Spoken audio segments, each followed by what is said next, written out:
ஓம் நம சிவாய. தெய்வத்தின் குரல் முதல் பகுதி.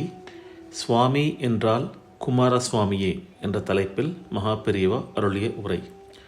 சுவாமி என்பது கடவுளுக்கு பொதுப்பெயர் என்று வைத்து கொண்டிருக்கிறோம். பரமேஸ்வரனும் சுவாமி, மகாவிஷ்ணுவும் சுவாமி, விக்னேஸ்வரரும் சுவாமி, எல்லா தெய்வங்களையும் சுவாமி என்று வைத்து கொண்டிருக்கிறோம்.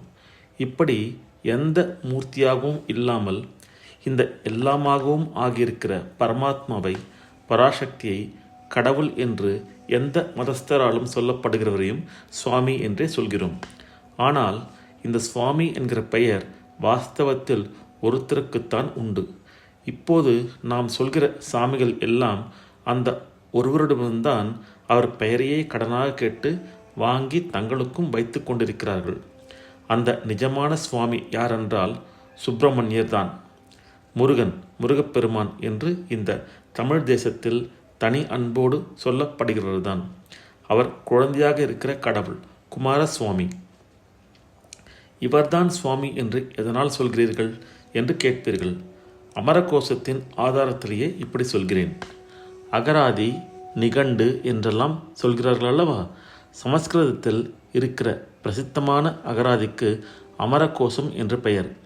அமரம் என்று சுருக்கி சொல்வார்கள். அதை பற்றியும் அதை எழுதினவனை பற்றியும் கொஞ்சம் சொல்ல வேண்டும்.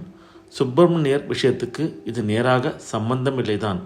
இருந்தாலும் இதில் பல ரசமான விஷயங்கள் இருப்பதால் தான் சொல்கிறேன். இதில் நம் பகவத்பாதாளின் பெருமை, மதங்களில் ஒன்றுக்கொன்று இருக்கப்பட்ட உறவுகளின் போக்கு எல்லாம் வெளியாவதால் சொல்கிறேன். இந்த அகராதிக்கு பேர் அமரகோசம் என்றேன். கோசம் என்றால் பொக்கிஷம் என்று அர்த்தம். சப்த கூட்டங்கள், சொற்களின் சமூகம் பொக்கிஷமாக இருக்கிற புஸ்தகத்துக்கு கோசம் என்று பெயர் வந்தது. இம்மாதிரி சமஸ்கிருதத்தில் பல கோஷங்கள், அகராதிகள் இருந்தாலும் ரொம்பவும் பிரசித்தமானது அமரகோசம்தான். அமர என்கிற பேர் எப்படி வந்தது?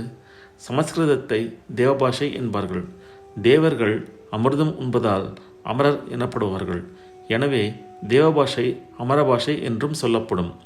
அதற்கேற்றாற்போல் சமஸ்கிருதம் செத்த மொழி, டெட் லாங்குவேஜ் என்று சொல்லிக்கொண்டு அதை சாகடிக்க எத்தனையோ எத்தனம் செய்தாலும் எப்படியோ அதுவும் அமரமாக இருந்து கொண்டே வருகிறது.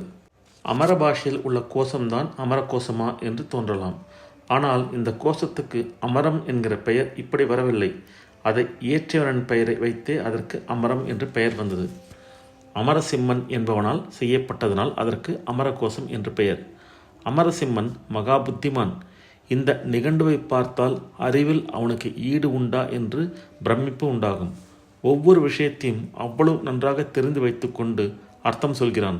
இவன் ஹிந்து அல்ல. அமரசிம்மன் ஒரு ஜைனன். ஜைனர்களில் படிப்பாளிகள் அதிகம். இலக்கியத்தில் அவர்களுக்கு விசேஷமான இடம் உண்டு. தமிழில் ஐம்பெரும் காப்பியங்களிலே ஜைன சம்பந்தம் அதிகம். காவிய ரசம் நிரம்பி மிக உயர்ந்த நூல்களாக உள்ள சிந்தாமணி, வளையாபதி எல்லாம் ஜைன நூல்கள்தாம். சமஸ்கிருதத்தில் பஞ்ச காவியங்கள் என்று பொதுவாக இருப்பதை தவிர ஜைனர்களே தனியாக தங்கள் மத சம்பந்தமாக ஒரு பஞ்சகாவியம் வைத்திருக்கிறார்கள். இந்த அமரசிம்மனும் அநேக ஜைன மத புஸ்தகங்கள் எழுதினான். ஆனால் இன்று மிஞ்சியிருப்பது மத நூலாக இல்லாத இந்த அகராதி ஒன்றுதான் என்றால் ஆச்சரியமாயிருக்கும். இந்த ஒன்றாவது மிஞ்சியதற்கு காரணம் ஜைனர்கள் பரம விரோதியாக நினைத்த நம் ஆதிசங்கரர் தான். ஓம் நம சிவாய. இந்த அருளுரையின் தொடர்ச்சியை அடுத்த பதிவில் பார்க்கலாம். ஓம் நம சிவாய.